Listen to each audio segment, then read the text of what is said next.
Miami. On the pain that you feel down there regarding the sunrise collapse of those the condos there. So keep your head up. It's a tough situation, but America's here to help you. We at Black Money, Black Power are here to help you. Empire Capital and Consulting Corp is here to help you. And the tribe is here to help you also. So you got a lot of help down there in Miami if you need it.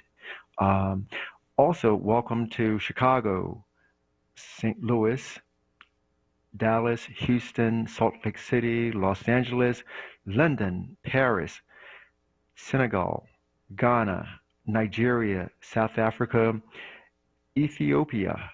Let's not forget where we all came from, Ethiopia. Also, our friends in India and the Native Americans. Yeah, it's a good thing that you're not asking for reparations because if you were, we'd all go broke.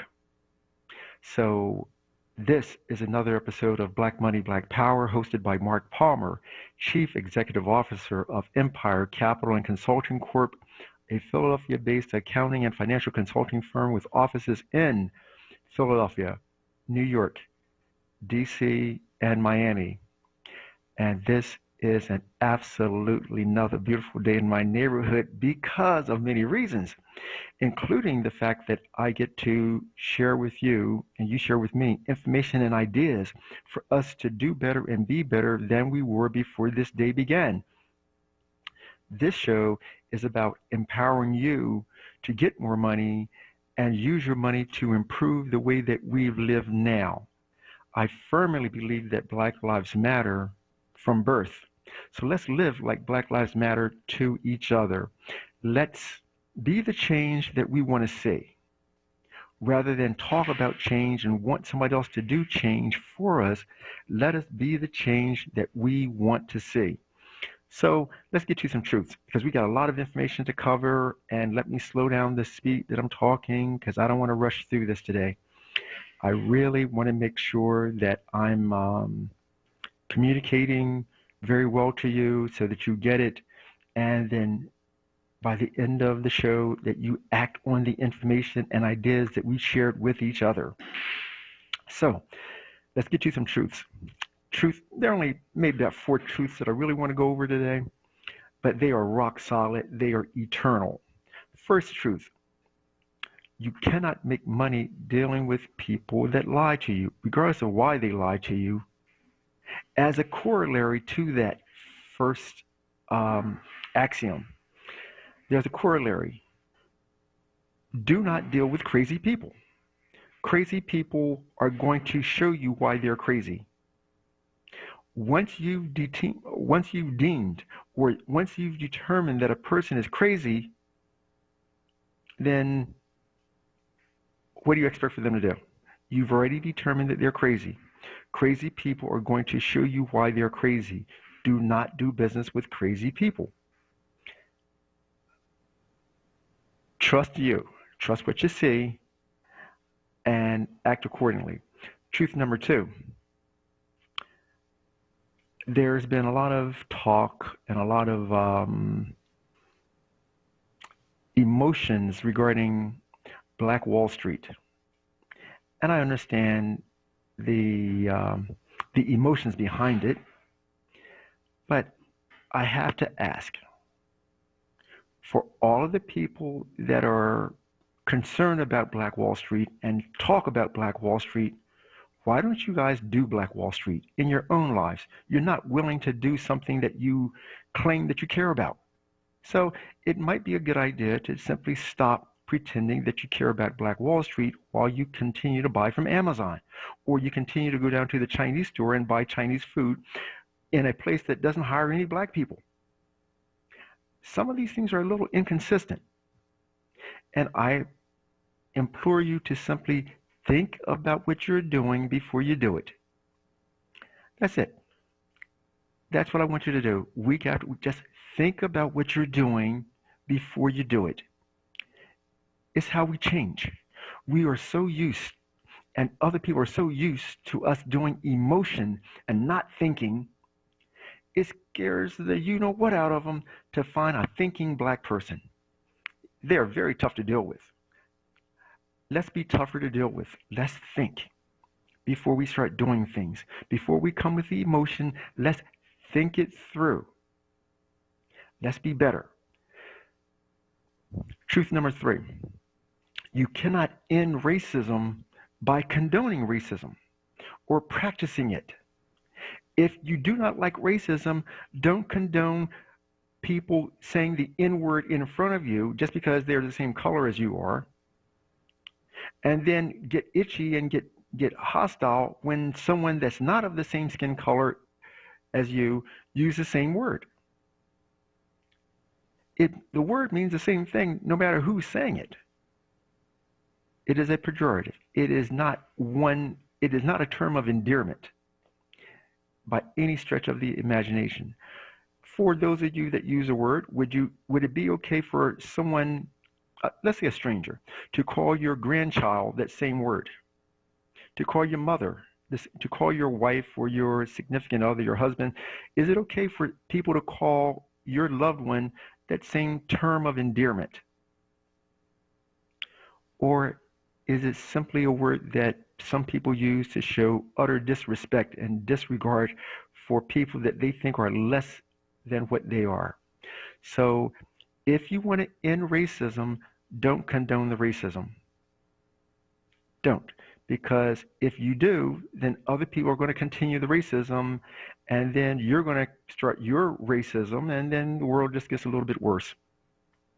So those first 3 truths all come to the final truth that I'll share today, which is do not go back to normal. Normal was not, is not, and will not be good for us. No matter what they say. Normal, some examples of normal.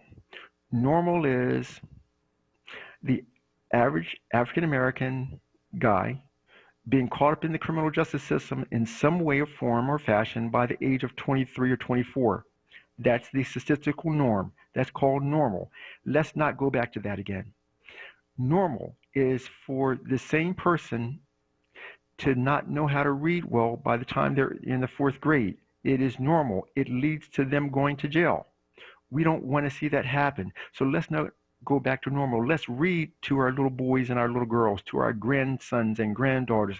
Let's help them read to us to make sure that we're passing on that thing called education, that they know how to read, because it keeps them out of jail. If they don't go to jail, then there's less likely that they're going to be somebody's baby daddy or somebody's baby mama. There'll be less likely that while this guy is in jail, he knows for sure that somebody else is doing his lady. Straight up. That's painful. That doesn't make you feel warm and fuzzy.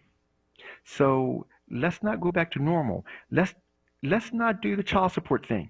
Let's not go crying to the white man because there's a black man that you let in and somebody had his baby. And now you're complaining that he's not stepping up the way that you wanted him to, the way that you hoped that he would. Hope is not a strategy.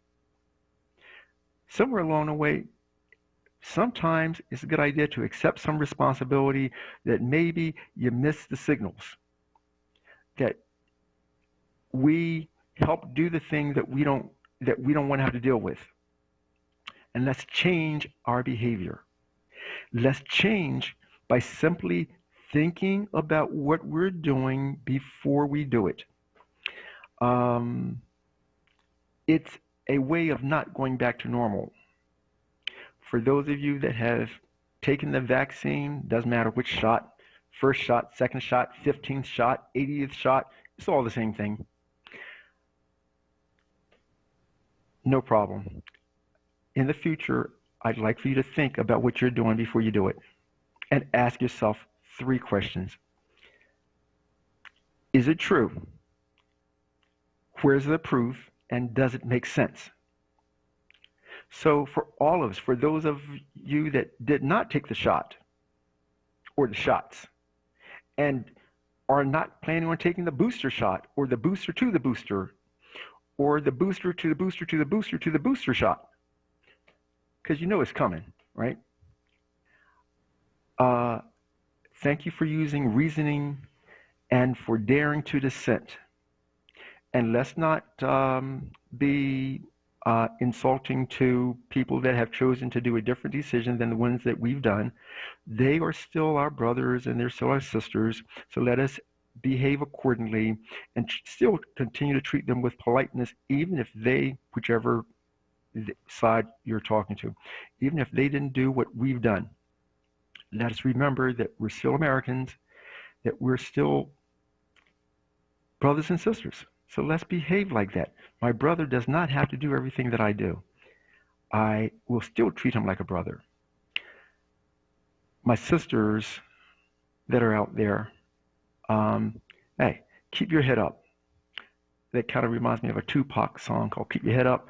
But anyway, let us be better citizens of America. Let us be better children of God, or whatever deity you subscribe to.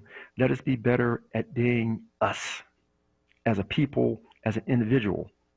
So this is WURD 900 AM, 96.1 FM, and on social media platforms at onWURD.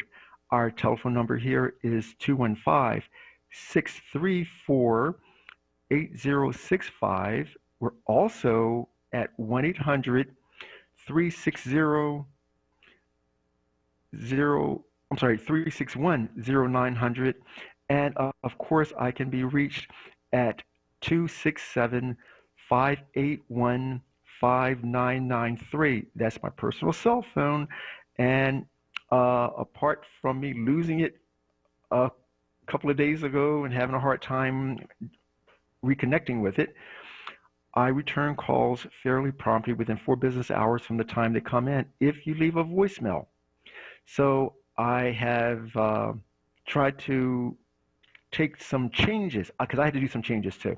I had to do some changes to make sure I don't lose this phone again, because it causes problems when I don't return calls. And that's an important thing to me. It's important that I return your calls within a reasonable amount of time. In my case, reasonable means 4 business hours from the time that you come in and you leave a voicemail. So let's get to a couple of updates from last week. Last week we had an interesting discussion from the brothers, because no sisters called in discussing the issues with Haiti and Colombia, and I forget the third country, the Dominican Republic, right? And maybe Cuba. I'm sorry, Cuba, Haiti, and Colombia. So it's very important that if we truly care about any country that's in the African diaspora, that we study the economics of that country.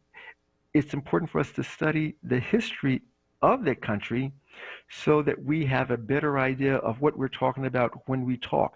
It's also equally important that we talk with people from that country to get a better view, because we don't want to copy some of the things that I've seen before, where white people have a discussion about black people and there are no black people on the panel. Like, wow, how does that work? But let's not commit the same types of mistakes that we've seen other people do. Let's use enlightenment. Let's not only act like we care, let's actually care enough to get accurate information from people that know. So as an example, it's a little odd for someone that is not in Philadelphia to tell someone that is in Philadelphia what's going on in Philadelphia right now. They may have an idea, they see images, they may get a piece of information here, a piece of information there, but in spite of all of the technology that exists, there is nothing like being there. And many of us can testify to that in our social relationships. You can hear about it, you can read about it, you can watch it, but there's nothing like being in that room, wherever that room happens to be. Your very presence changes the social dynamics. It changes the responses that people are going to give. So let us make sure that when we're discussing things, we get accurate information and feel very, very comfortable asking questions. Do not choose to not seek knowledge under the name of political correctness, or oh, I'm not going to ask the question. That's just being shy. Be bold in your attempt to get knowledge. Be understanding also, but make sure that you go and get knowledge from wherever you need to get knowledge at. Make sure it's accurate knowledge, right? So we have to change ourselves. We have to be better at being the best of us. Heaven knows when the worst of us comes out, it's all over everywhere. So let's not go back to normal again. Um, One of the things that we're doing by not going back to normal is that we're going to continue with our walking this coming week. Our We Don't Do Diabetes family walk is all about us helping us in real time, upfront and personal.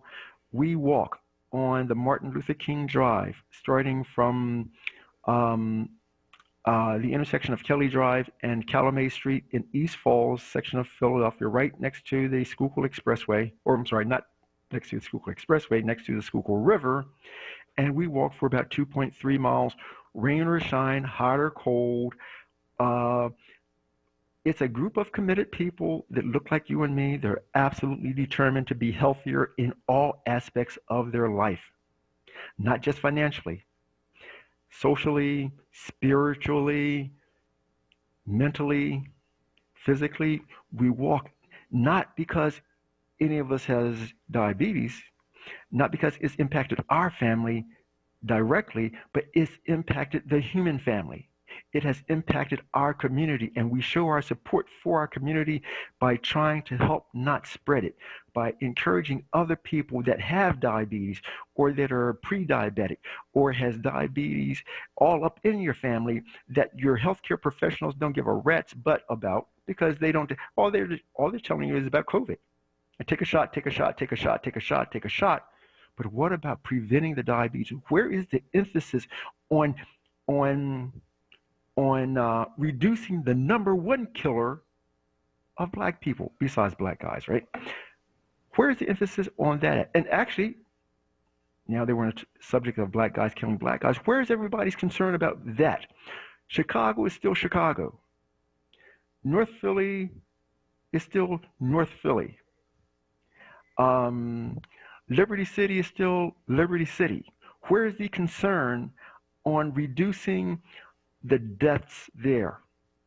I don't hear that from any of the politicians, not from the Congressional Black Caucus, not those people that claim they're all for you, not from, let me be polite, President Biden. Where is this at? Vice President Harris. Where is it at? Show me some leadership, because right now, you're not. It doesn't seem like you're being very responsive to things that kill my people. And I'm not a happy camper about it, but I need to change something that I'm doing too to help out. So that's later in the program. The program called How to Stop Being Broke is in full effect. And to my students this month, we are so ready to rock and roll. One of you I'm going to put on blast because you gave some great, you did some interesting research with respect to some stock that you think are going to be explosive, and I'm going to applaud you for doing your homework really well. So the class is all about how to make sure you never go broke again. It's a 3-week class that takes up about an hour and a half each Tuesday for the first 3 Tuesdays of each month. We go into how to increase your income, how to reduce your expenses, and some things that we learned this week are major. You need to reduce your expenses. It isn't just about keeping the money coming in. You need to learn how to reduce your expenses, and you cannot reduce your expenses until you reduce your desire to consume. So by the time that we've increased your income, reduce your expenses, you have money to invest.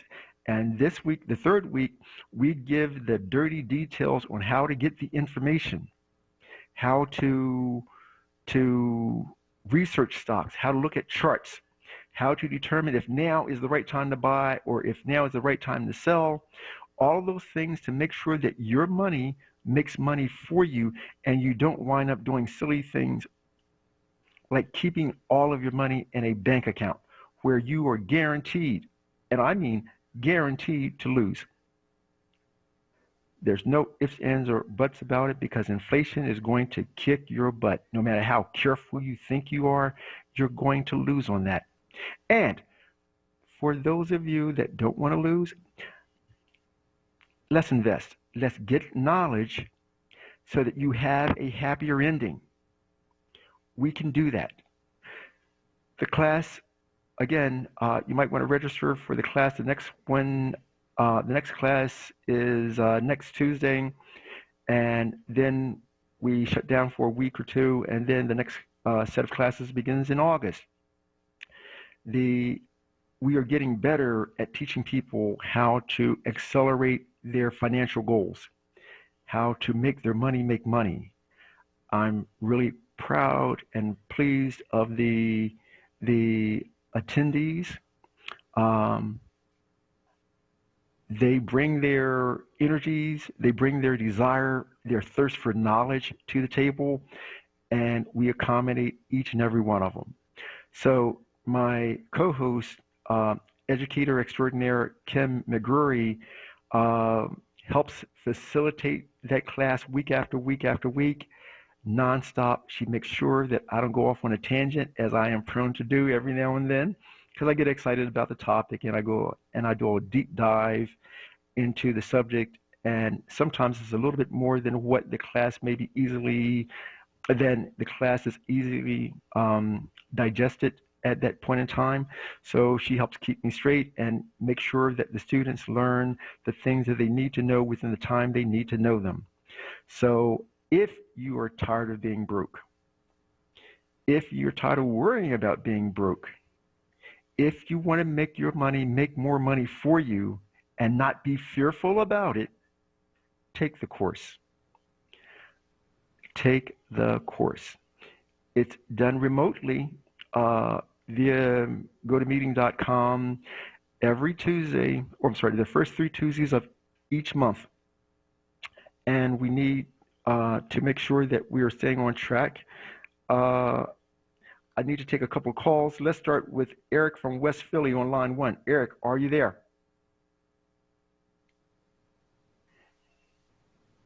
Eric from West Philly, are you there? You hear me? Okay, I'm having a hard time hearing you, Eric. Can you can you speak a little louder for me? Okay. How you doing today? Very good. I'm hearing an echo on your side. Okay. I'm not sure where the echo is coming from, but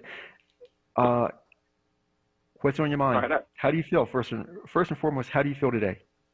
I'm okay. Yeah, I turned my radio off. I hear the echo on your side there.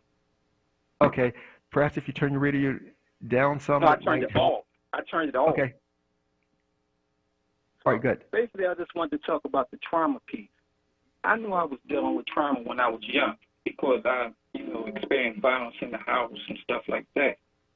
But I'm thinking back to like the elementary school around the 3rd grade or so when the bullying started, and it continued throughout the school, until you get out of school. But in that process, you see the trauma that people are going through.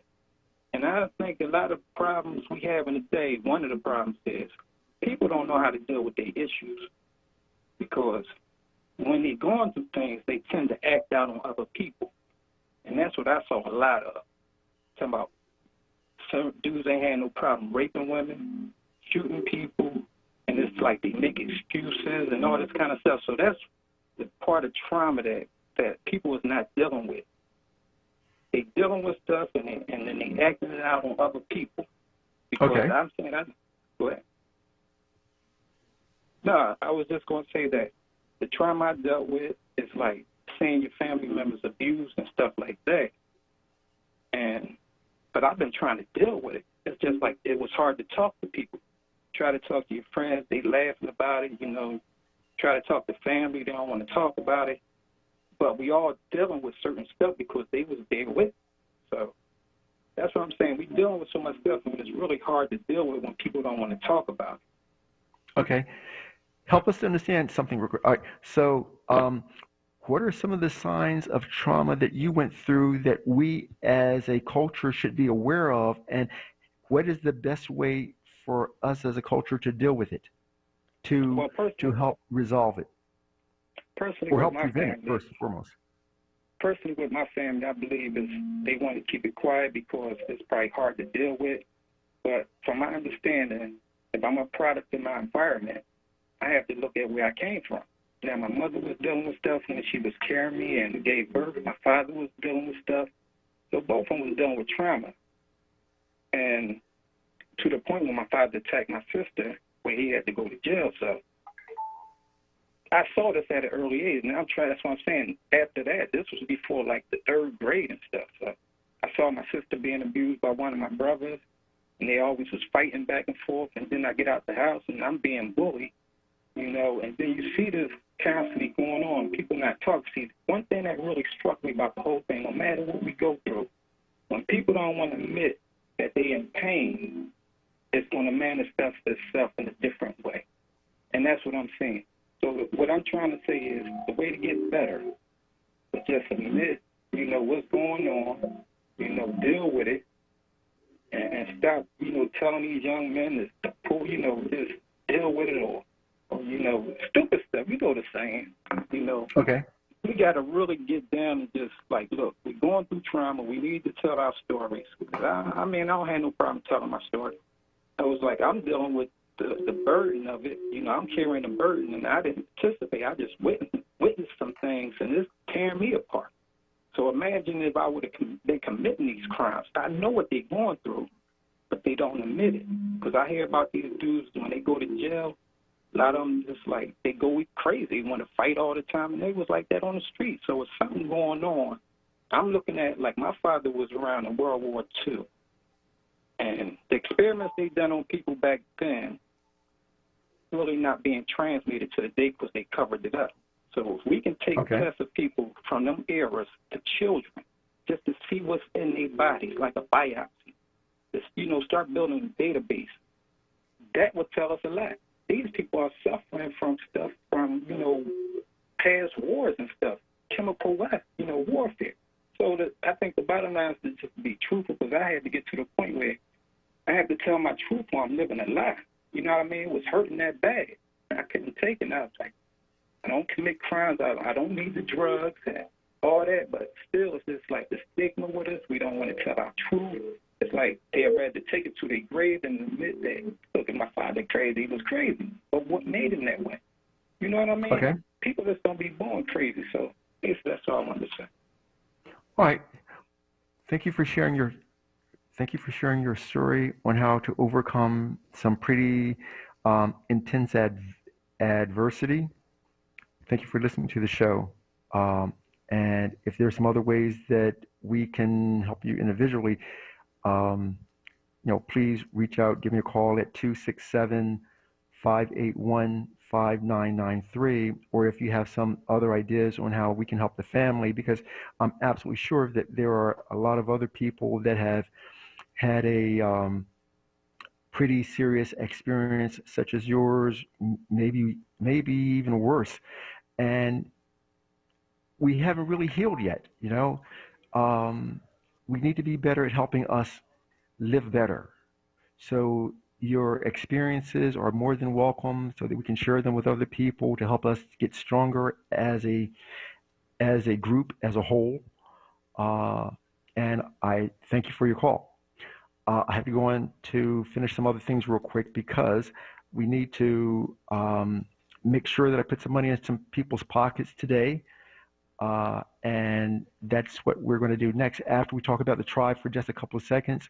The tribe is a progressive investment group of investors that look like you and me, that are that we formed on January 1st, that is absolutely committed to doing much better, significantly better in our finances as well as our personal lives. Now, we don't want to wait until somebody decides to give us something, we're going to look, we're going to research, we're going to study, we're going to analyze, we're going to discuss, and then we're going to get it for ourselves. As James Brown said, I don't want nobody to give me nothing. Just open up the dough, not the door, the dough. Open up the dough, and I'll get it myself. It's an attitude, right? Um, Apart from the English, I don't think anyone would ever ask James Brown to write a paper about anything, but uh, that the thought is still the same. We don't need for them to give us anything. My position is I don't even want you to open up the door. I'll just kick the door down if I have to, because we have the ability to do things on our own. We don't have to always have our hand out asking for stuff and, well, somebody else, why can't I get some? Let's stop. Let's be independent. Yeah, I'm going back to that word again, independent. We spent a couple of weeks talking about independence and what it really means. Part of independence means you don't have to hold your hand out asking anybody for anything. You can trade with them. You can exchange. You can do a whole bunch of things, but you don't have to be in a inferior position. Let's reassert your dignity. Let's reaffirm you. Let's take another call from Maurice in Southwest on line 2. Are you there, Maurice? Yes, I am. Let me tell you something, sir. Now, the first 5 minutes of you talking, it's like not only you are a financial advisor, but you also are a philosopher and a teacher at the same time. I'm telling you, I've got more out of your first 5 minutes than I got all week on the radio. And I listen to everybody, Wow. not only URD, 1210, 990. I want to hear what everybody's thinking, and plus the internet.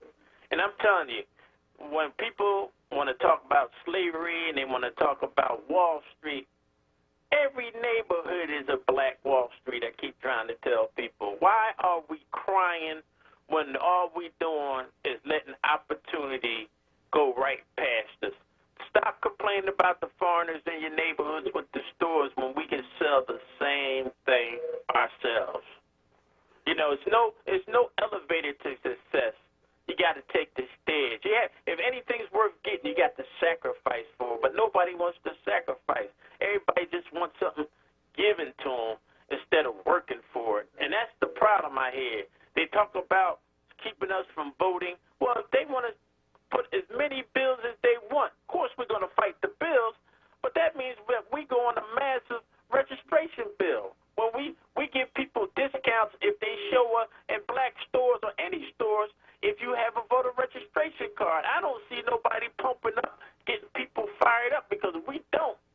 By the time 220 gets here, 22, I'm sorry, gets here, we're going to lose that because they haven't got what we bargained for. We bargained for Biden to do all he's supposed to do for us, and he's only delivered a quarter.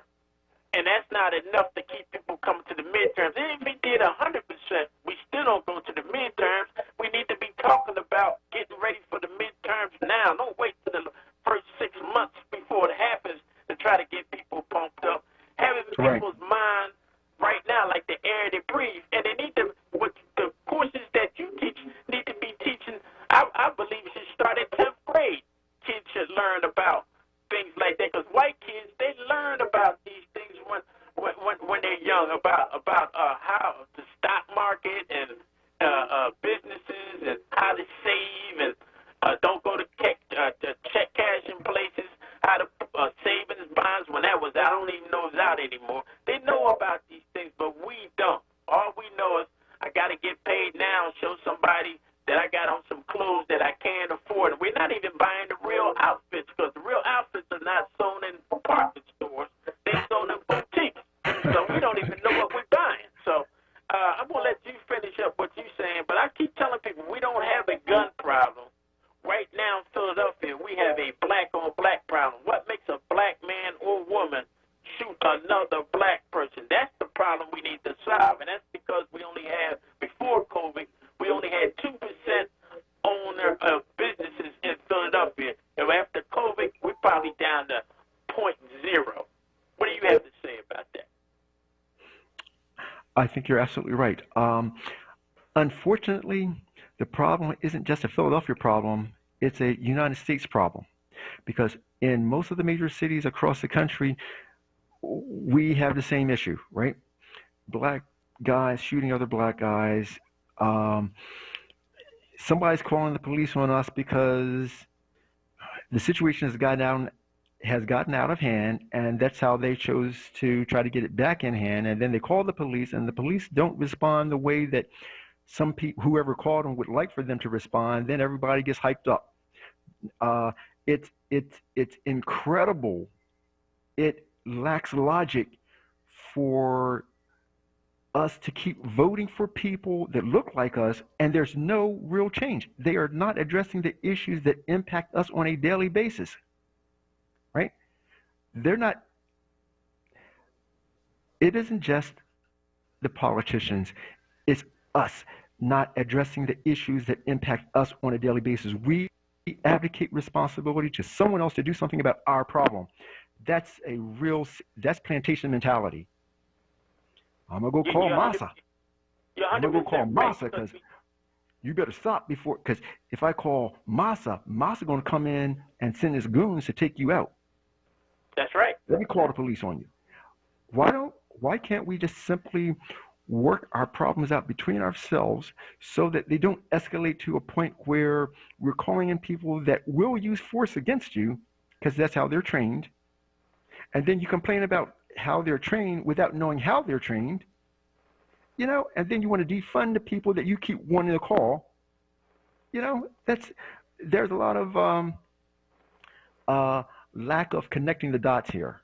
And so, again, I would really like for us just to think these things through before we start doing them so that we can have a better time. If you want a Black Wall Street, let's start making a Black Wall Street, but understand that it will not be Tulsa. You won't have anything like Tulsa ever, ever again because I'm getting way ahead of myself, but let's just go with it now.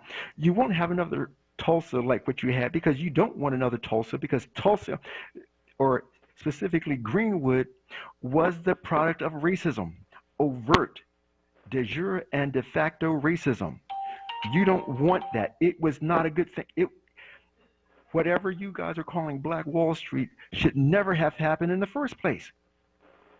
It only happened in that particular area specifically because there was overt racism, the kind that we don't like today, the kind that was not good for us then. When you tell people because of their skin color you cannot buy from whites, when you tell people because of your skin color you cannot buy from blacks, you're restricting society. That's not an open society. You're restricting their economics. You're restricting their freedoms. Now, if you want a Black Wall Street, what freedoms are you prepared to give up in order to get the Black Wall Street? There's a reason why Black Wall Street, what you guys call Black Wall Street, complete misnomer in the first place, but what you guys call Black Wall Street never happened on Wall Street. It didn't happen in Harlem. It could have, but the people that live in Harlem, the people that occupy, not occupy Wall Street, that's a different group. The people that work on Wall Street, that perform on Wall Street, nobody wants that. So you're clamoring, you kind of sound like some old people from the South that just are waiting for Dixie to rise up again. The South shall rise again. And they cling to that antebellum South that was not good for you, not good for me, and now you want another Black Wall Street while you continue to go to the malls, while you continue to go shopping, and you buy, hey, why don't you give up your BMW? Why don't you give up your Chevy that you didn't buy from a black Chevy dealer? You didn't buy it from a black Mercedes dealer because I think there may only be only two in the country anyway. So when you hear people cry about Black Wall Street and yeah, man, yeah, that's right, and look at their buying, look at the inconsistency of their words and their actions continuously, not just once, because everybody can make a mistake once. But when people continuously voice things but do the opposite with their spending, there's an absence of thinking going on. So we want to make sure that we don't copy some things that we've seen before that are not good for us. Thank you for your call. Let's take another call real quick from Steve in New Jersey. Steve, are you there?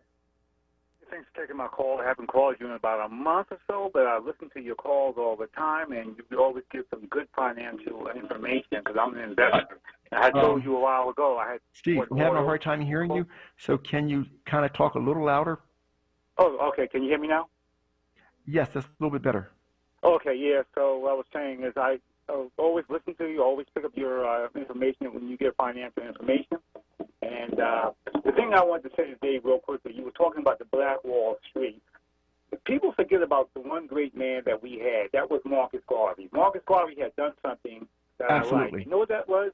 He said, the white man is not taking no credit for nothing. We can do it ourselves.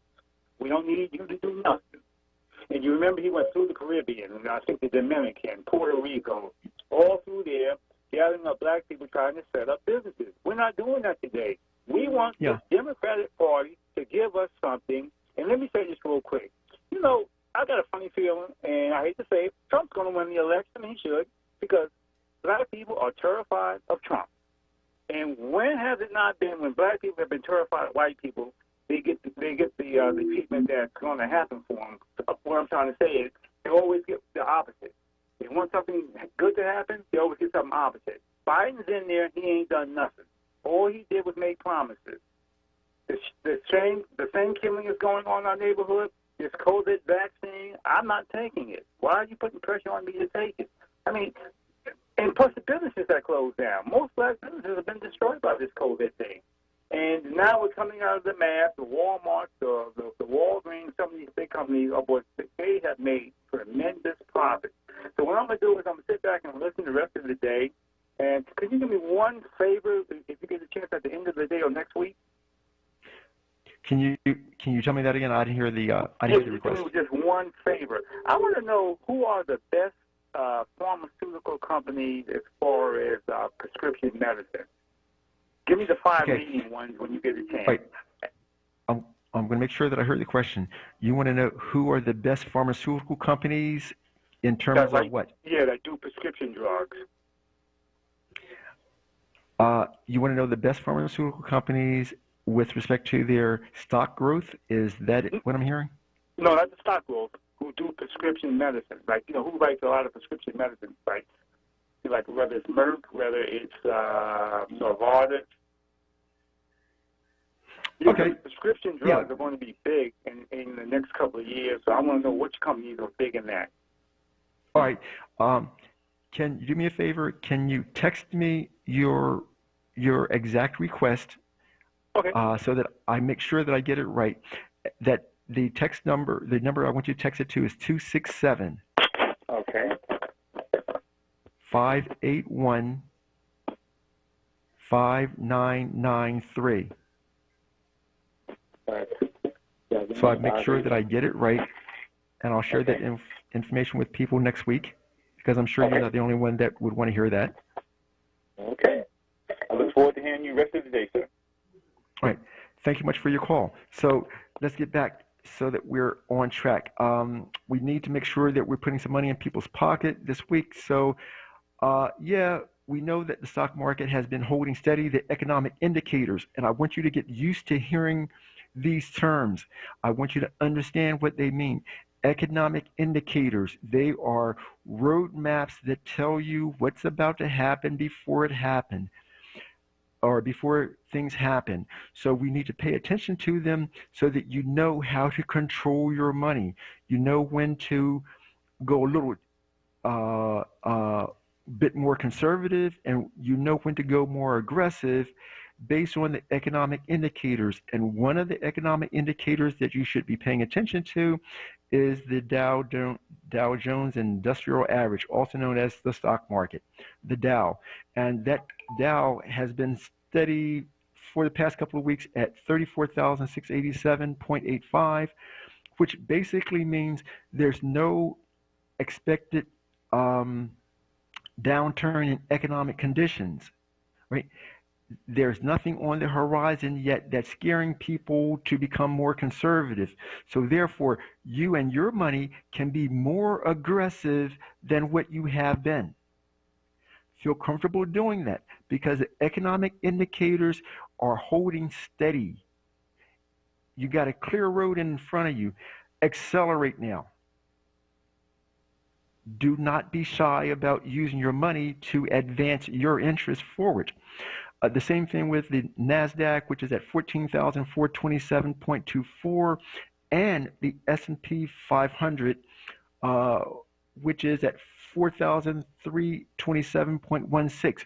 So when the leading economic indicators are pretty steady, when there is low unemployment, and you pay attention to unemployment reports, if unemployment claims are holding steady, it means continue to accelerate.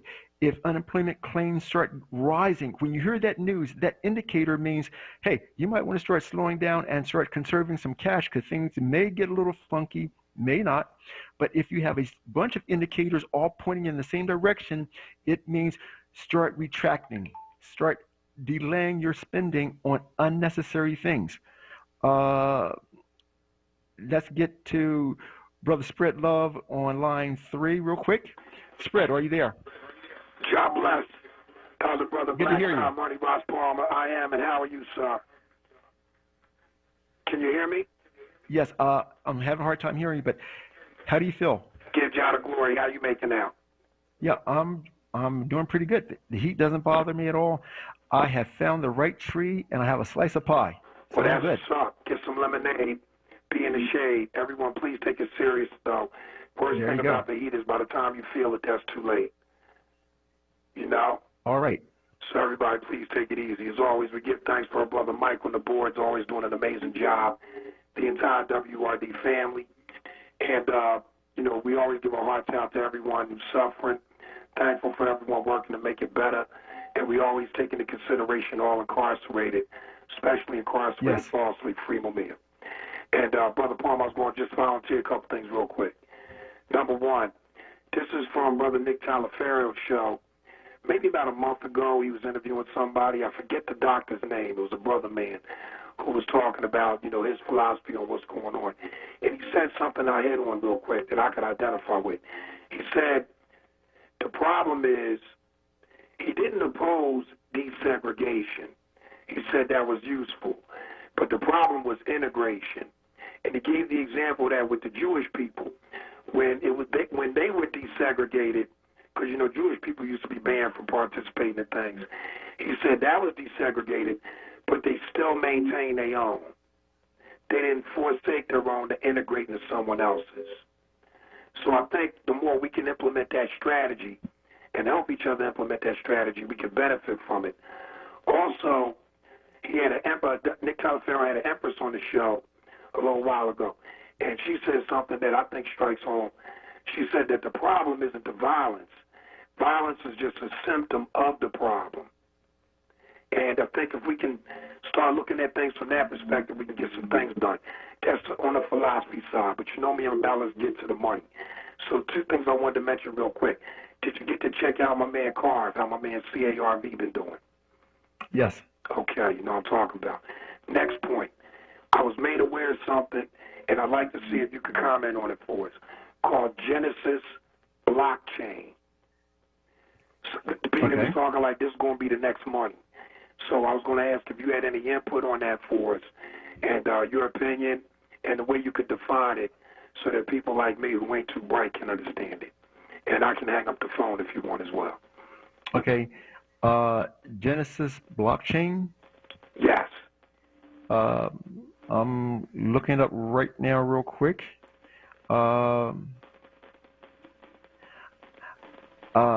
The short answer is I see no stock with that name on it, so I'd have to research it some more. Any stock that a person suggests that I can't immediately see a 1-year chart on it. It has to be around for at least a year so that I know exactly what it can or can't do. I have a tendency to shy away from it because I don't want to guess. Guessing is bad for investing. So if any company out there. I don't care if they cure cancer. If I haven't seen a 1-year chart on them, I don't buy them. Too much risk. I don't believe it's a stock. I believe it's the technology that certain companies. Yeah. You know what I mean?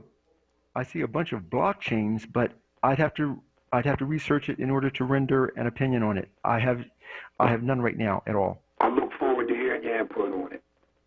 All right.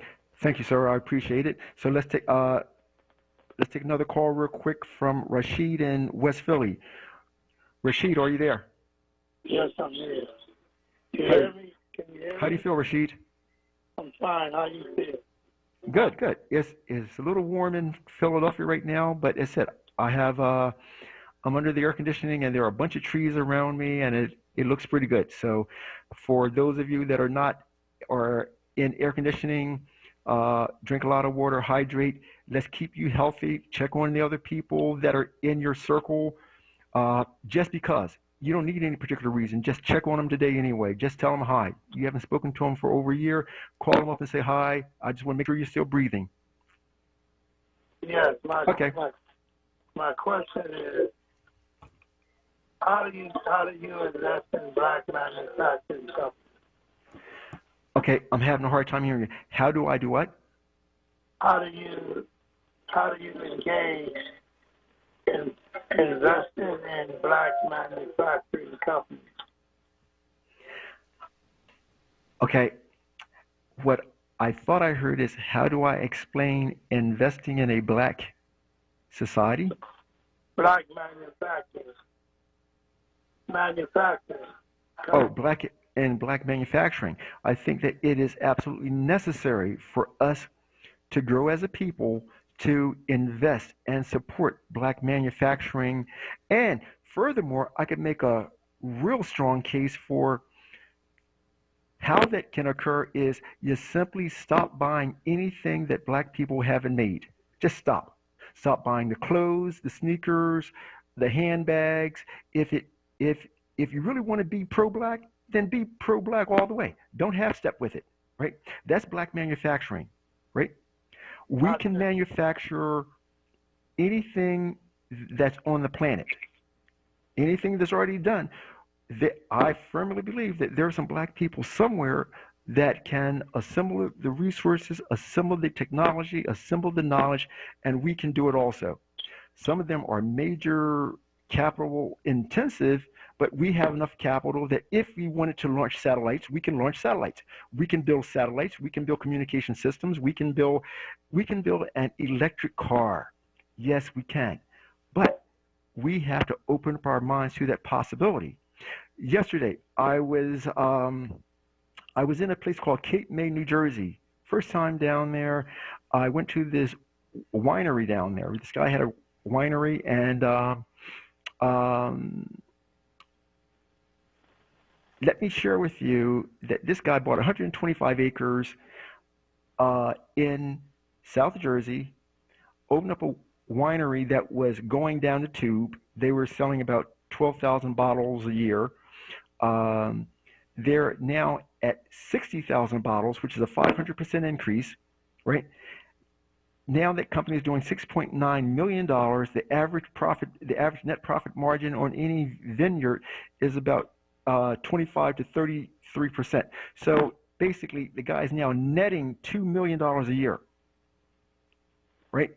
Those are the kind of things that we could be doing. We can manufacture wine as opposed to simply drinking the wine that somebody else made and hyped up, and you get some black faces to advertise it, whether it's Ciroc or any of the other popular brands out there.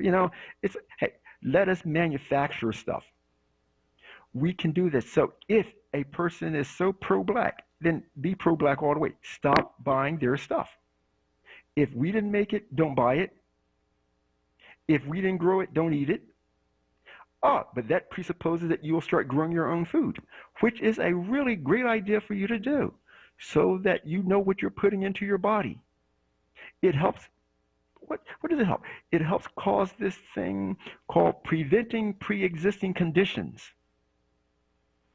Your healthcare professionals should be talking with you about things such as preventing diseases rather than giving you a shot that you don't know what's in there. So I'm sorry, I'm going way off on a tangent. But I think we should duplicate Chinatown. I'm having a very difficult time hearing you. I think we should duplicate Chinatown. Okay, I thought I heard you say that we should be deciding how to deal with China. We should duplicate Chinatown. No, I don't think that we should duplicate China. I think we should be more competitive. Chinatown. Oh, Chinatown. Okay. Chinatown is Chinatown. They have a way of operating there that most African Americans are not going to do, even though it would be a good thing to do. I agree with you, but we are not going to use cooperative economics. We still have our hand out waiting for the government to give us something, and that's something that the Chinese don't do overall. Right? Let me ask you another question. Sure. Do you advocate the 7 principles of Kwanzaa? I am very apologetic. I'm not hearing you clearly at all. I'm hearing bits and pieces of what you're saying. Do you recognize the 7 principles of Kwanzaa? I do accept the 7 principles of Kwanzaa. I think that there are fundamental flaws within Kwanzaa, but it's a very nice start. So what I accept is capitalism. I would like for that capitalism to be enlightened capitalism and not just raw capitalism. But Kwanzaa is a very good idea overall for people to start with. However, as an American, there are some principles in that are inherent with Kwanzaa that are not necessarily good for me. What you want? Let's start with the economics, right? One of the principles is cooperative economics, right? I'm not necessarily a fan of cooperative economics unless everyone's kicking in, right? You do not get to share in the benefits of my efforts if you haven't kicked in. If I'm putting up equity, you got to put up some equity too, right? And equal, if you want to be an equal partner, put up an equal amount of money. But just because you kicked in 10 cents and I kicked in 80 cents, we're not equal partners. I'm not going to be so cooperative with that. You have to put some skin in the game in order for it to work. I want your efforts to be just as great as mine. If I'm in a project full time, I want you to be in it full time also, so that we both have a lot to lose. The principle says collective economics, meaning like support each other, support your stores. It's the same thing you're talking about. All the principles is the same thing. I'm truly apologetic. I'm having a very difficult time hearing you, and I'm also getting a text that I have to go to break. So I would love to have this conversation continue. Can you text me whatever your concerns are so that we can discuss it privately? And then maybe next week we'll have a better sound system going on and I can hear you clearly. Okay. All right. Thanks. 267-581-5993, and we'll be back after the break. More than joint replacement, it's total joint care. Einstein Orthopedics offers minimally invasive, same-day procedures like anterior hip replacement and knee replacement surgery. Our board-certified surgeons and dedicated team will give you personalized care every step of the way. From your first appointment to surgery to post-procedure follow-up care, Einstein Orthopedics offers everything you need to get moving again. Visit einstein.edu/total joint to learn more. The WURD Radio Newsletter, keeping you informed, engaged, and connected. Sign up by visiting wordradio.com. Scroll to the bottom of the page and type your email address under Connect with Us. You'll receive the latest information on WURD Radio, messages from our president and CEO, Sarah Lomax Reese, exclusive articles and multimedia content, and resources. Stay informed with the WURD Radio Newsletter. Family Therapy Vignette Moments with Dr. Lucille Ijoy. Pandemic COVID-19. Now, ladies and gentlemen, this is a serious time. You know, we are at a strange time in our lives when we have to make decisions, really important decisions about our lives and the lives of our family and our friends and neighbors and strangers. And you know, making decisions like that is no play. So I'm going to say this little rap for you. We call it a poem or a rap. I hope that when I'm finished saying it, you'll be able to say it also. Pandemic time, the vaccine is free. Get your vaccination as quick as can be. The Delta variant may be a new concern. Be willing to take time. Be willing to learn. And I'm going to tell you something. We all better be willing to learn, and we all better be willing and ready to take that vaccine. This is no playtime. And I would say from the bottom of my heart, amen, amen, and amen. Lifting every voice till earth and heaven ring. This is WURD Radio, 96.1 FM and 900 AM WURD Philadelphia. Black Talk Media. You're listening to WURD Radio, 96.1 FM and 900 AM WURD, independent black media. Welcome back to Black Money, Black Power, hosted by Mark Palmer, Chief Executive Officer of Empire Capital and Consulting Corp., a Philadelphia-based accounting and financial consulting firm with offices in Philadelphia, New York, D.C., and Miami.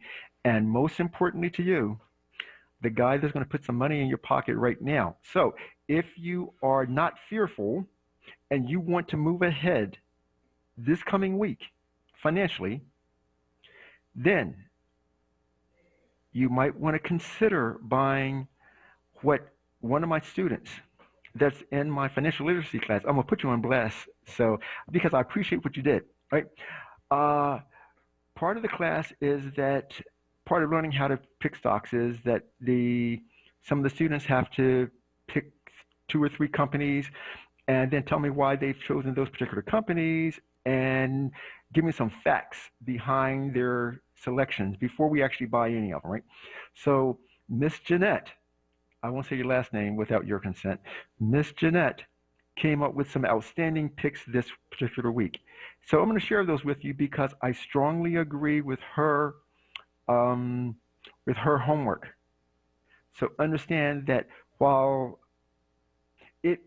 as a teacher, it is outstanding to me. It makes me feel fantastic when the students surpass the teacher.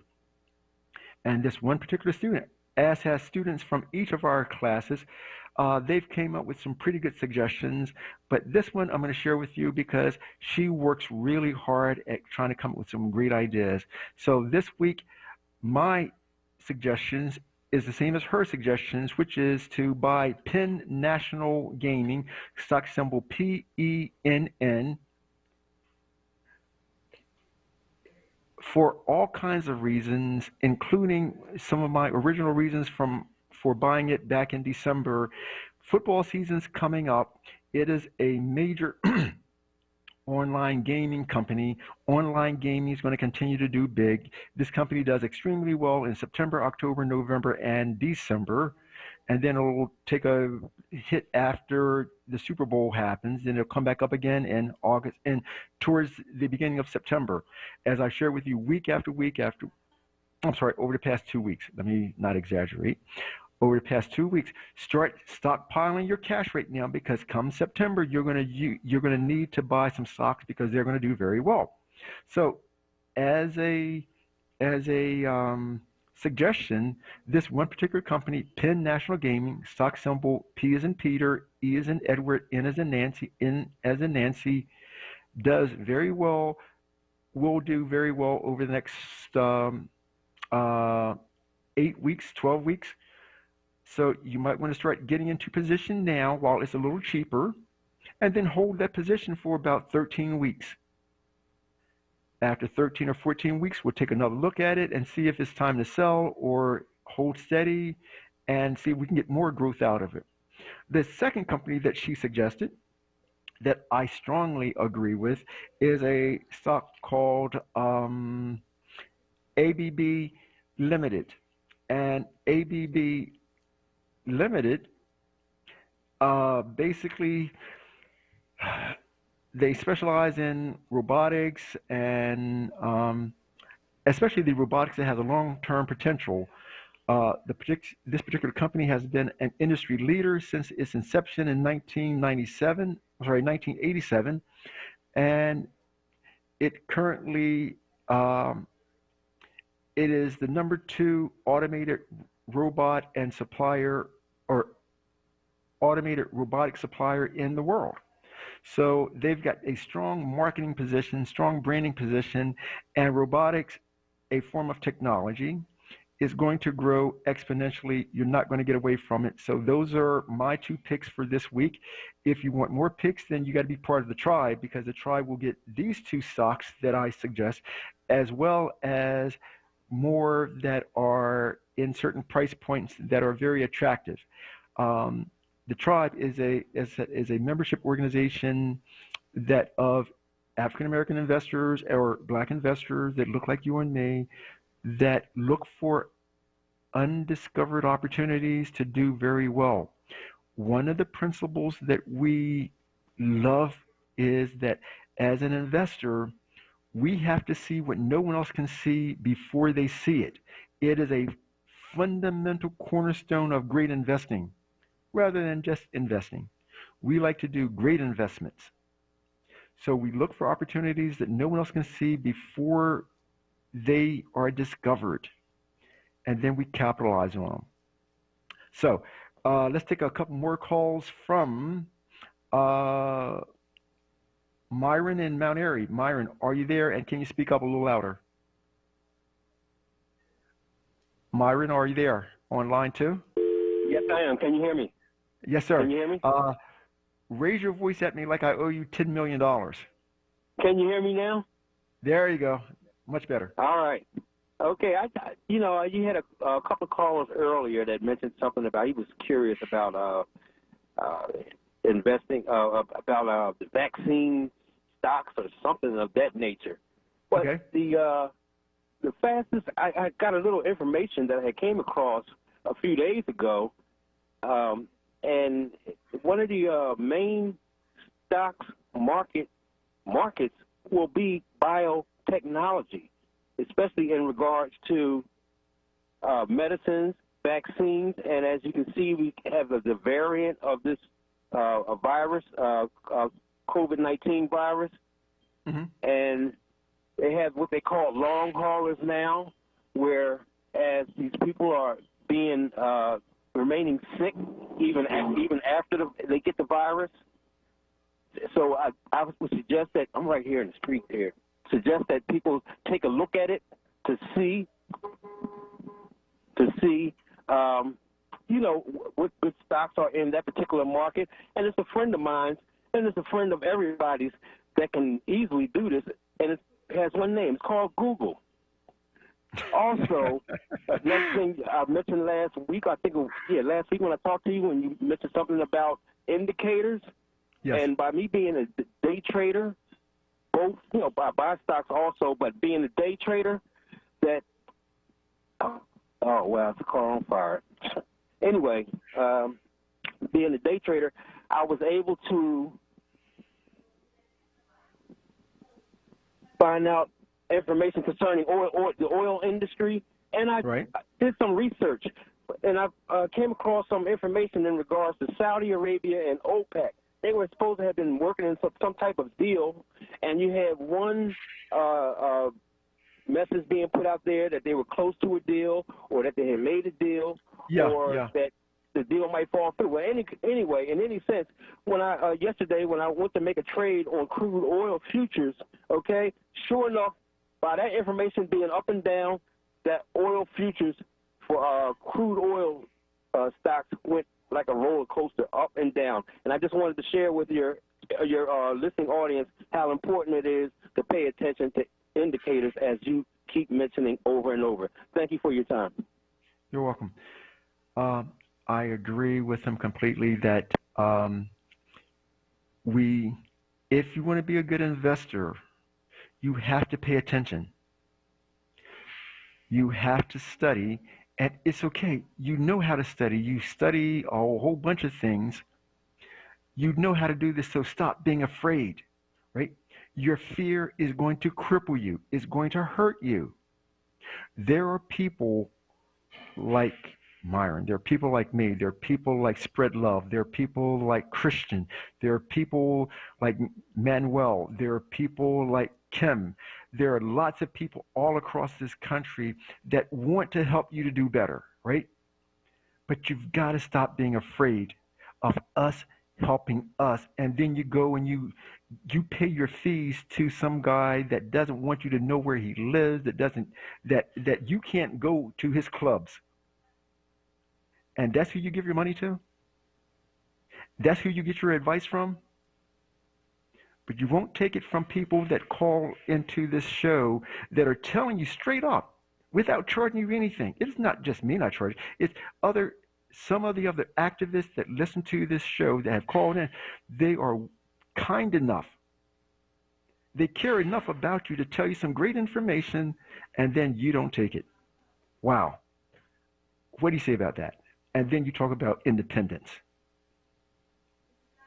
No, I'm not talking about you. I'm talking about the person sitting next to you. But I'm not talking about you, though, right? So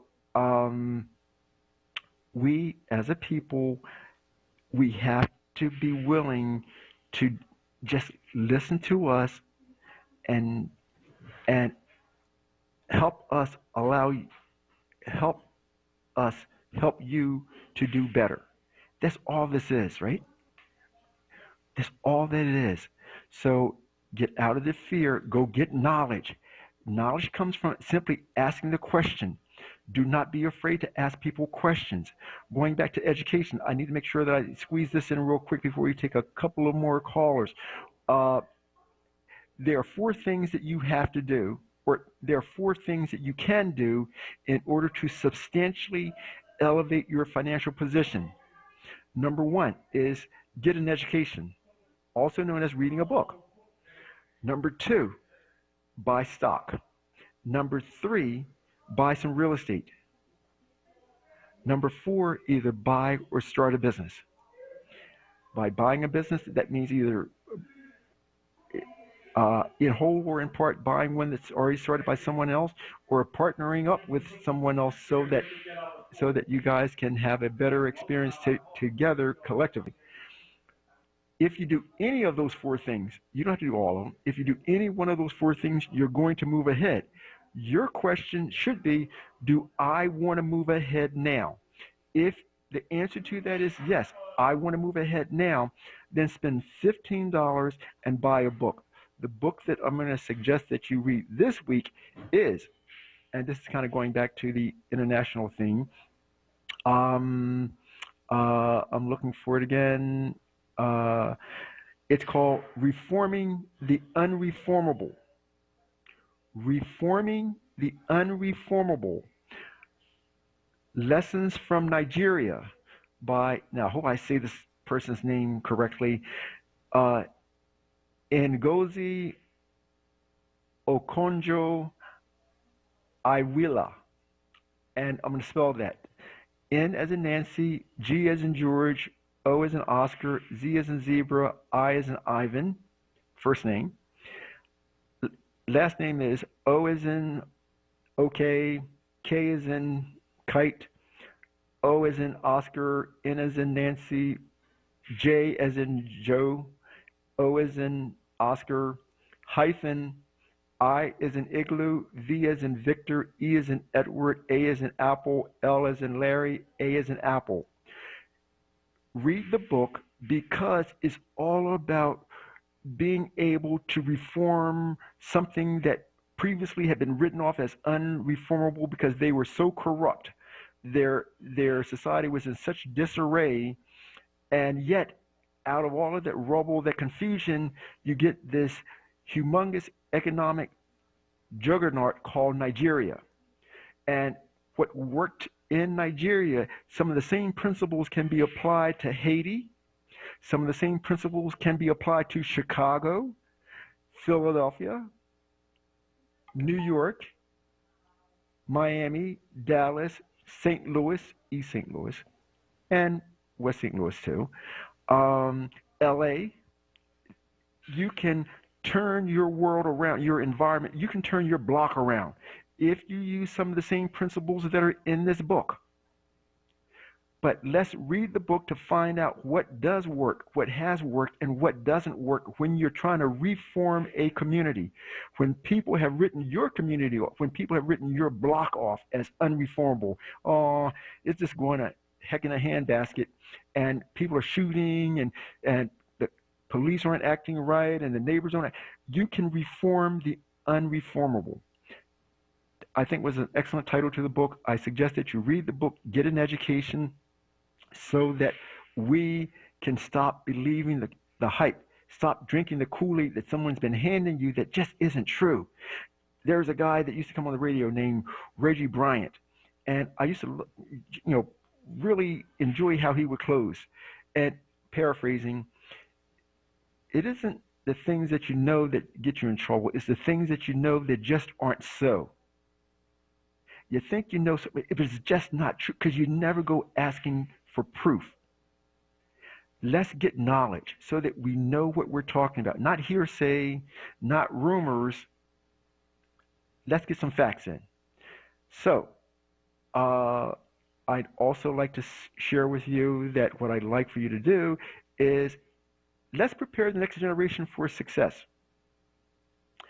And how that's done, because it's kind of pointless to talk about a problem, but you have no solution for it. That's what a lot of people do. That's not what we do here on this show. When we discuss problems, it's because we have solutions for them. If we want the next generation of kids, our kids, to be stellar, we need to start developing a system so that they go to the best schools, not the best schools in the city of Philadelphia, although the city of Philadelphia has some outstanding schools. The University of Pennsylvania is an outstanding school. There are some other schools that are nice also. But we want world-class leaders being developed in our community now, right? And so how we're going to do that, how Black Money, Black Power, how the tribe's going to start doing, is we're going to, in September, restart our SAT prep classes so that our kids, your grandkids, your kids, our kids, can score higher on SAT tests to get into better schools, and they do better on standardized testing, which helps them to make money down the road. So as an example, if you want your grandson or your granddaughter to start out making $150,000 a year in today's dollars, it's really pretty easy. Send them to one of the Ivy League schools that are in the country. When they get that MBA, they're going to start out at making at least $150,000 a year, and it'll be the worst year of their life financially, right? Because after that, they're going to ramp up. Within 10 years, most MBAs that have an MBA from an Ivy League school, they're in the $500,000 range. So if we want our kids to be in that same upper echelon, let's start now. Let's start making sure that they do their homework. Let's start making sure that they honor teachers and don't talk back to teachers. They've got to honor teachers. Teachers, continue teaching. Do a better job of it. But continue to teach this boy in spite of what his mom or what his dad may have to say about some things. Teach that kid. so that the kid will be a higher performer at whatever he or she decides to do. So let us start talking to our kids about going to, I mean, really going to Harvard, Columbia, the University of Pennsylvania, Cornell, Stanford, NYU Stern, Penn State, Duke, which is kind of like the Harvard of the South. Let us start exposing them to these opportunities so that they at least hear about them, so that they can decide how well they want to perform. Basketball and football is not the only way that we can groom our kids for success. Let's develop their minds. So let's get back to a couple more calls. Let's take Maurice in North Philly on line 3. Maurice, are you there? Yes, I am. Thank you for waiting, Maurice. How do you feel today? Good evening, sir. Good, good. Glad to hear you. What's on your mind? I have a couple things I'd like to make. I have a question. Remember our conversation we had last week when we talked about, I listened to you, the bartering system. And you made a question to me, why use the bartering system? Did PICO use the bartering system? And I said no. Yes, I remember that. But I will say a billion-dollar black business that did use the bartering system, which is Beatrice TLC. And it slipped my mind until I hung up, that Beatrice TLC used the bartering system, which was Are you serious? Yeah, they use junk bonds to buy. They use junk bonds to buy that. Yeah. Okay. They use the leverage to buy out. It's a buyout leverage. Okay. I have to ask you, did you ever read a book called Why Should White Guys Have All the Fun? Yes, I have. I have it right on my table. Okay, so tell me what page you saw where Beatrice bartered their way into that deal. It was a junk bond leverage buyout. They use junk bond. Junk bond's not bartering. That's a bond sale. Junk bonds are, but it's a foreign currency. It's a bond sale. Yes, but the whole thing is he didn't have the cash. So he used the junk bonds as the leverage. That's why it's a leverage buyout. That's not bartering, though. That is bartering. That's a form of bartering. All right, no problem. Okay, all right. Bartering is on you use your leverage. The second point I want to push back to, when the brother called to ask you about Kwanzaa and about co-op economics. Yes. And you explain one segment of it. Co-op economics is only the economics you use in your community where the group put the parameters around how they're going to run their co-op economics. Churches use co-op economics every Sunday. But I hear I see how that works for them. I hear everybody using the Asian community as being the model or the standpoint for co-op economics. No, the number one economic co-op economics that's done in Philadelphia is the University of Penn and the University of Temple. They are the number one and number two co-op economic communities in the city. So when we put a story, I understand your philosophy, and your philosophy is more of a capitalist philosophy, and that's fine. But when we talk about the people that's on the ground, that's coming from the ground up, and we talk about co-op economics, we have to be explaining them in layman terms where they will understand that however you set up your program, then you can do it. Because all co-op economics is not the same. And if we didn't do co-op economics, they wouldn't have E9 Baptist Church. Or Reverend Leon Sullivan wouldn't be able to use the class at Broad and Jefferson, Broad and Oxford. He used co-op economics. So we have to understand how this thing works and what it entails. My last point I just want to ask you were the Susan system. That's another thing. That's an East African, come out of Kenya system that's thousands and thousands of years old where the Asian communities use it. But in the Caribbean, they may call it Maroonism. So they took a lot of African economic philosophies and put it into their culture, and they use what they learned from us. So if we want to teach on the ground zero, because yours is a different segment, and that's good. It's good that we have your segment. But when we talk about the masses that's poor or in poverty, then that is a different segment that has to be taught. But as far as your show is a good show. But I just want to push back just a little bit on your point. Okay. Because black people practice co-op economics, but they just practice in the churches every week. Okay. I appreciate that pushback, and we're all good. Can I get your Uh, name?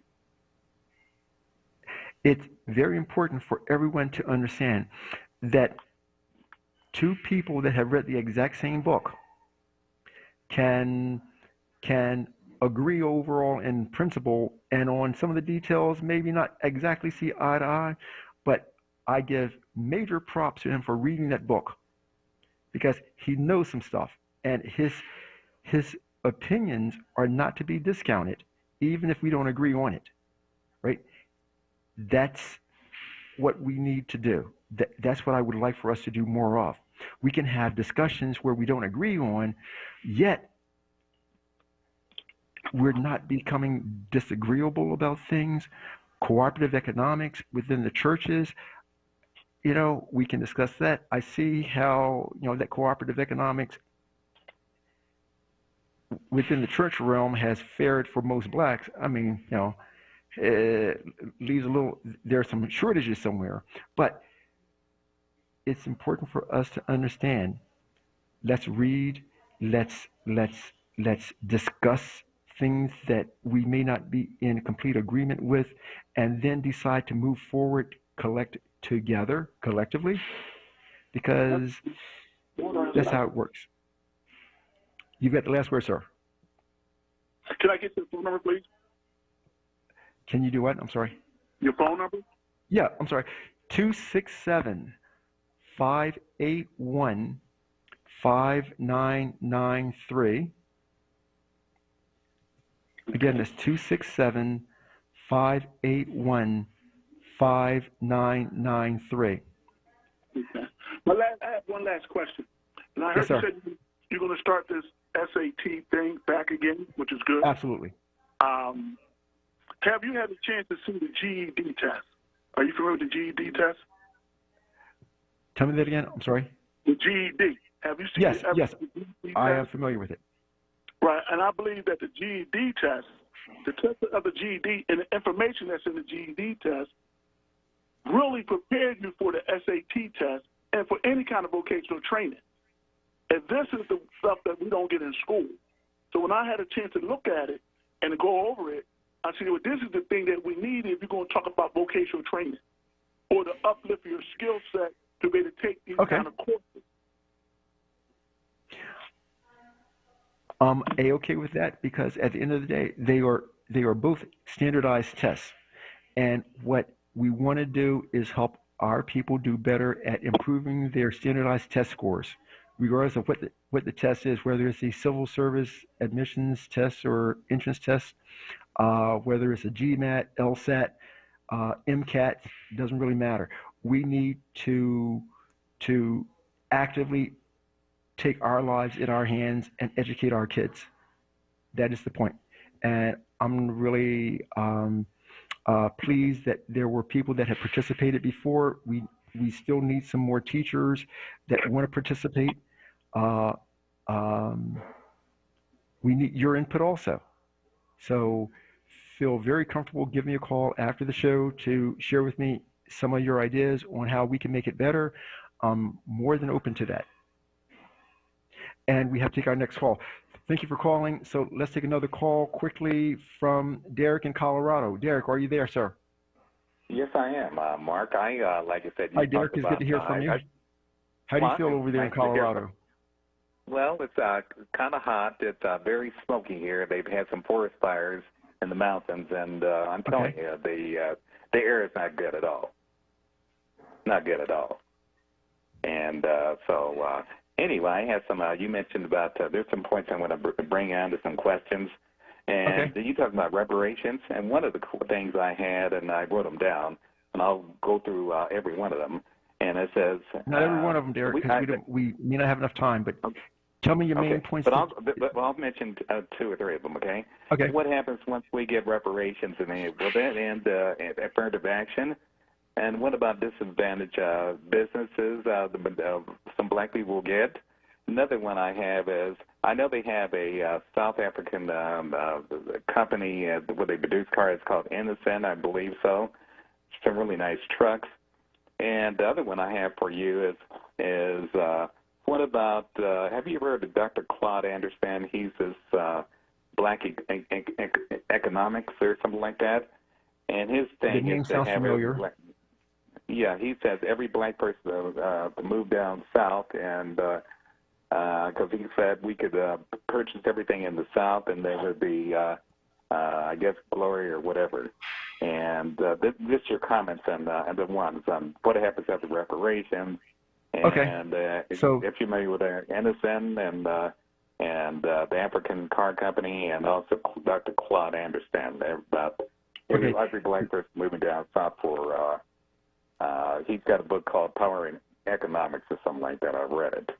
All right, let me answer them as best I can remember them with respect to Dr. Claude Anderson.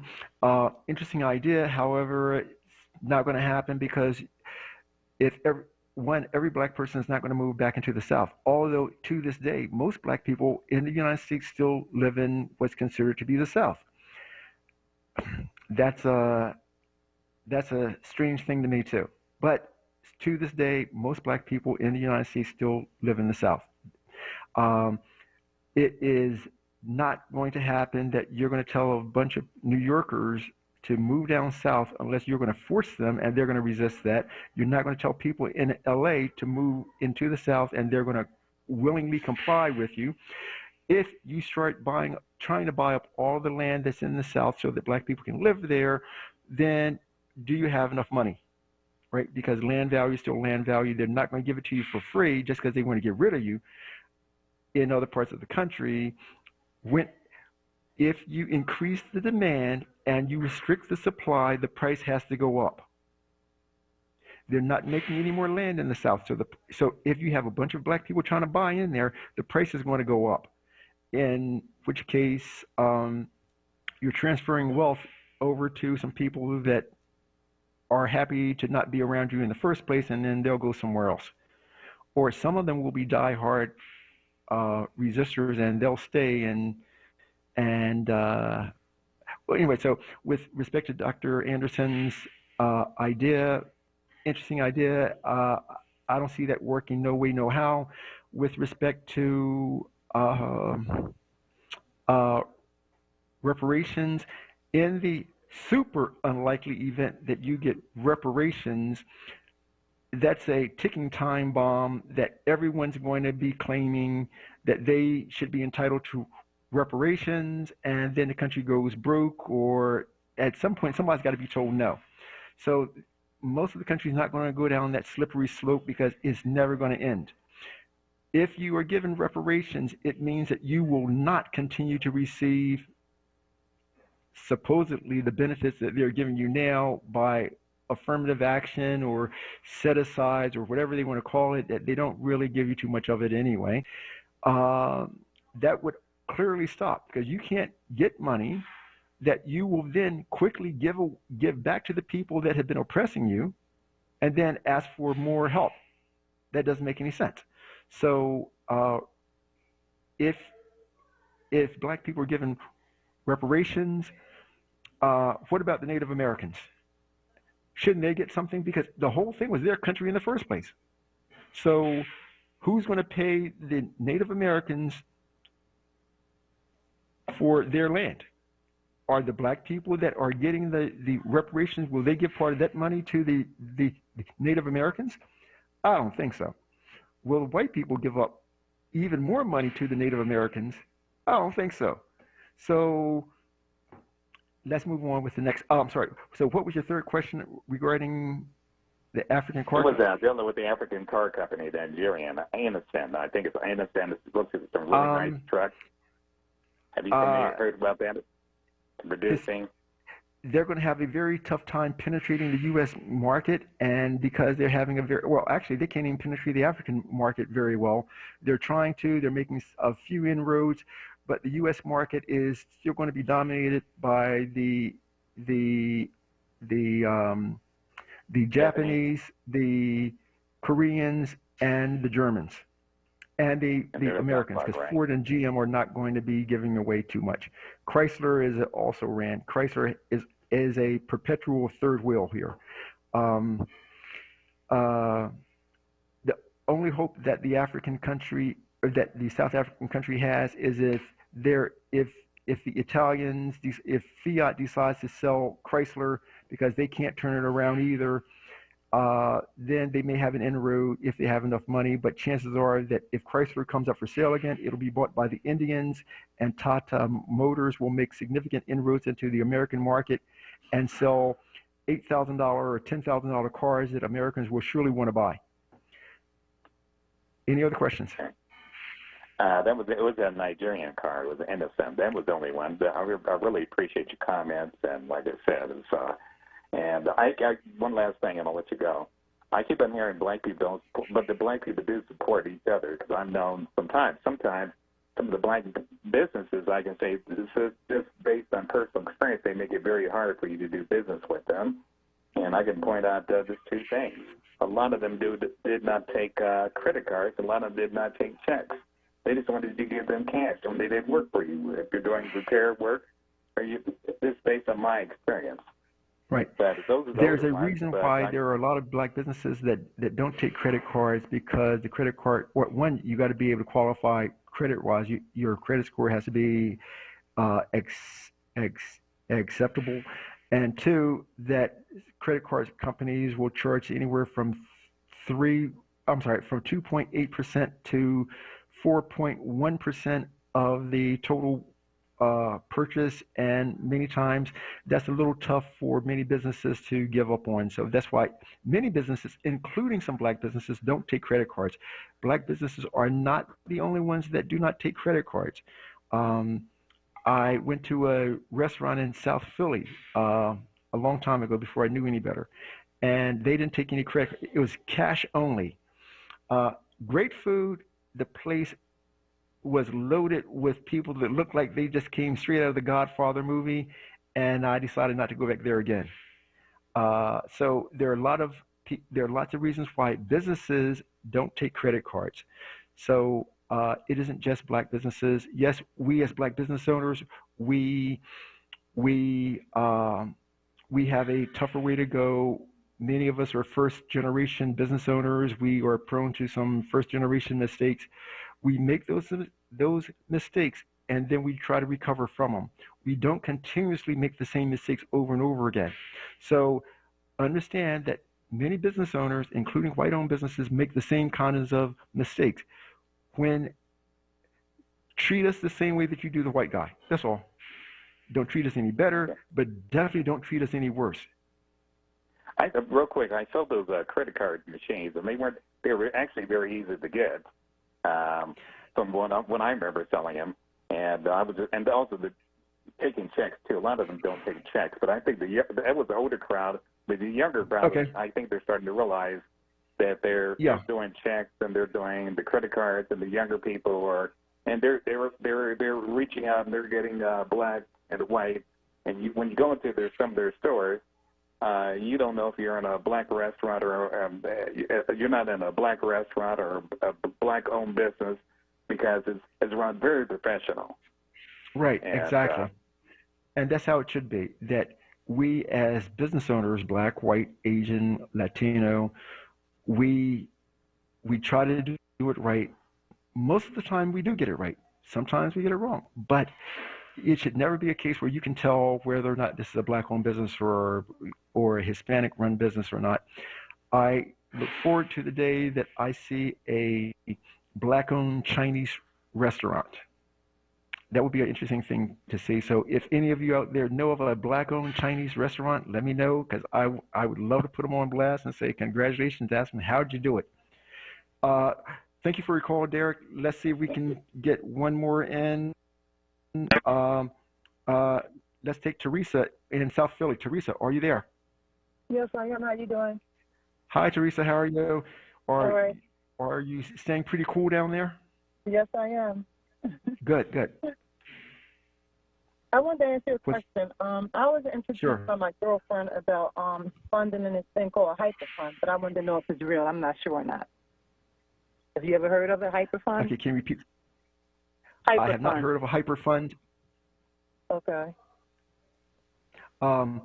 What do they specialize in? What type of fund is it, other than a hyper fund? I'm not actually sure. She just told me that she wanted me to invest in it. So I have to, ask her. Okay, so ask her to show you proof that they've been around for more than a year, and ask them, or ask whoever it is, what is the annualized rate of return that they've been experiencing. Okay. Right? Very, very important. You also want to know what is the risk factor. You need, whoever you're dealing with, you need to share with them what your risk tolerance is. If you're a risk-averse person, do not get into risky projects.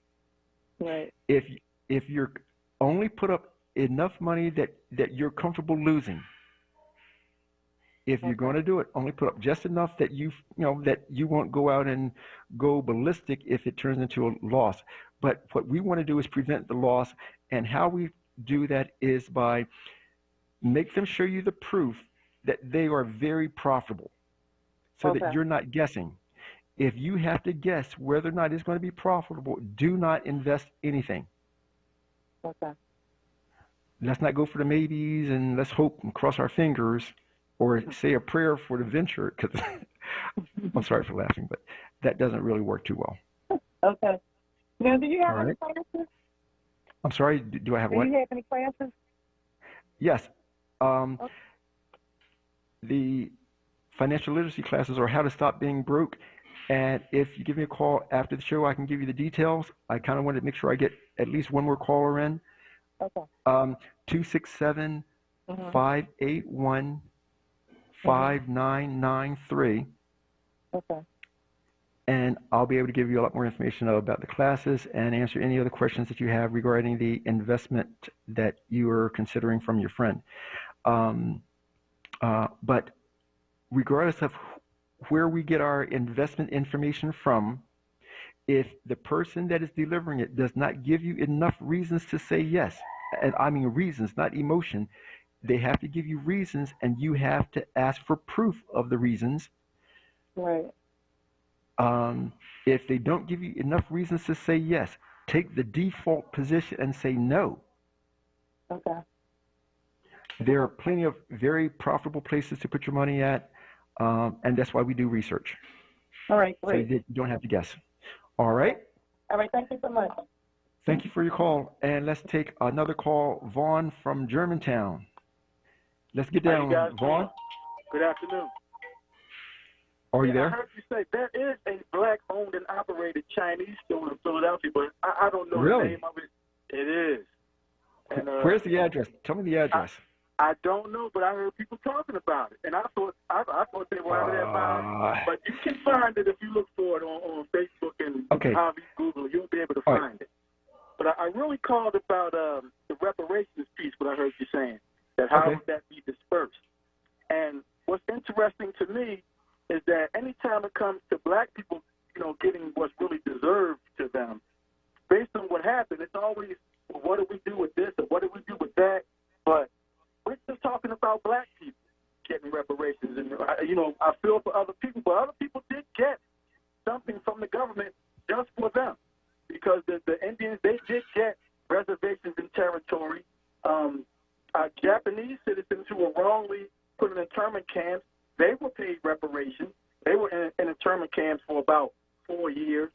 Then you had, we paid Israel, we paid them billions of dollars just to maintain their country. So if we can do this for other people, no one has suffered more and been done more wrongly than black people.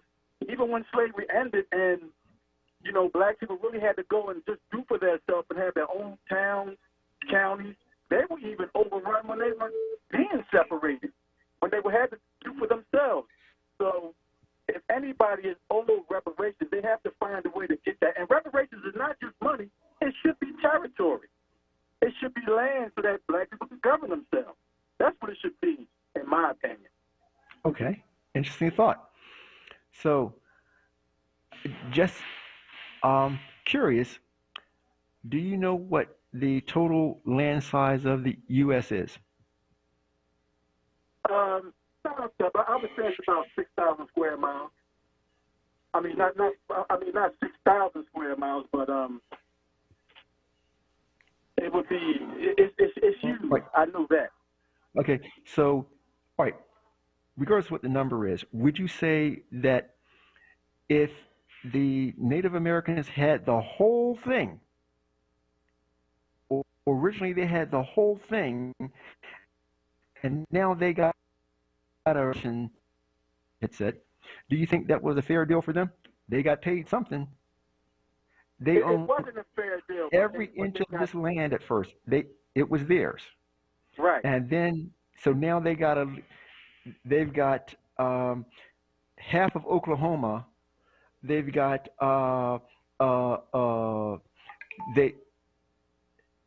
they have a casino in Massachusetts, a casino in Louisiana, and they got a couple of little spots here and there. Do you think that was a fair deal for them? I don't, but guess what? Right. So are we going to be concerned about fairness for everybody, or are we only going to be concerned about ourselves? We should be concerned about getting something for the group. So if we could have a territory, we could go there. If we had the other half of Oklahoma, we could take that and do something with that. And then we could get 2 or 3 casinos and then build off of that. But right now we have nothing. So if we even had a territory, we need to have a place where we can govern ourselves. Well, why don't we take over part of Philadelphia? And why don't we govern ourselves there? We could do that. We could take a lot of places. We could take Camden. We could take Gary, Indiana. But we don't govern ourselves here in Philadelphia. So why? We have to change our mindset. We have to have the proper people teaching our people to think like that instead of teaching our people to be a part of what doesn't work for us as a group. I agree with you. I'm just interested to hear your ideas on how that could happen, because we can't even take over part of Philadelphia. Well, we could, but we always have people in the way making sure that the mindset is changed, or blocking or throwing trinkets at people. And a lot of people, they take the trinkets instead of sticking together and going for the long-term goal to get what they really deserve. Okay. But that's really all I have for you. But I thank you, and I love your show. I appreciate your thoughts. And, I absolutely believe that Vaughn's hitting on some key points. There are some things that we absolutely should do that we're not going to do. Vaughn made some really good comments that, man, it would be great. My concern is, if we as people, if we're not going to be concerned about other people, what is fair to other people, then why should other people be concerned about what's fair to us? Right? It is important that we are fair to everybody that we deal with. It makes us special. It makes people want to be fair to us. Right? But if we are going to justify being unfair to somebody else because we haven't got ours yet, so to heck with everybody else, that's we've seen the results of that. We are living proof of that result. To heck with how they feel. Let's just throw them. Let's capture them, and we'll worry about how they feel down the road. But we want what we want, and so let's do better than that. Let's bring out the best in us. Let us not copy the beast and then complain about the beast. That just makes him a better beast than what we were, because he got there first. So it's important that we are fair to everyone, regardless of how much we may want something to happen for us. Let's be concerned about the Native Americans also. It was their country. If we're concerned about reparations, let's make sure that we get some from the Africans that participated. Let's make sure that we get some from the Spanish and from the Portuguese, right? Not just the American government participated in the slave trade. And I'm being told that we're getting close to the deadline. So what I wanted to do very quickly is share with you that if you are very concerned about another Black Wall Street, be confident in knowing it's not going to happen. The recent resurgence in the interest in the 1921 Tulsa riot that decimated a section of Tulsa known as Greenwood is very similar to the Southerners reminiscing about the bygone era of the antebellum period. They both have fond memories of it, but it won't happen again. When one considers that the average household income of African Americans in 2020, the latest year that I have available, is only $58,985, that's compared to $89,632 for white people, $118,105 for Asians, and $68,319 for Hispanics. And add that to the average household wealth for African Americans of $24,100 compared to $188,200 for whites, $215,698 for Asians, and $36,100 for Hispanics, is really easy to understand why mathematically another Black Wall Street, whatever your version is not going to happen. The average African American savings rate is less. The average amount of the average investment rate is less, and as well as the average size of that investment. So whenever we do invest, we invest smaller amounts, whether it's cooperatively or individually. You need to know that Greenwood, this thing that many people have been hyped up about, was a highly segregated community. Do you want another highly segregated community? I would hope not. And do you want the law to determine is going to be a highly segregated community? I don't think you want that. So African Americans, we have to understand that we don't want to just buy black. Greenwood, they were forced to buy black.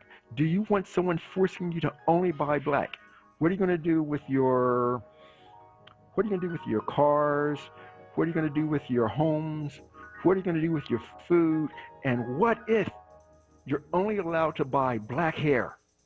Wow. Do you think people really... Now, I understand that's not a politically correct thing to say, so I apologize if it upsets some people, but understand, do you really want another Black Wall Street? It'll change your buying habits, and you don't want certain things to change. We can easily say that if you want to start it, then only buy where you can work at. I'm being told that I gotta go, so until next week, go and invest and do well with your investing. Take comfort in getting knowledge. Ask questions. Get answers. Until then, if you need any more help, give me a call at 267-581-5993. Thank you for listening. Do well in your life. No more sleeping in bed. No more back thinking. Time for thinking.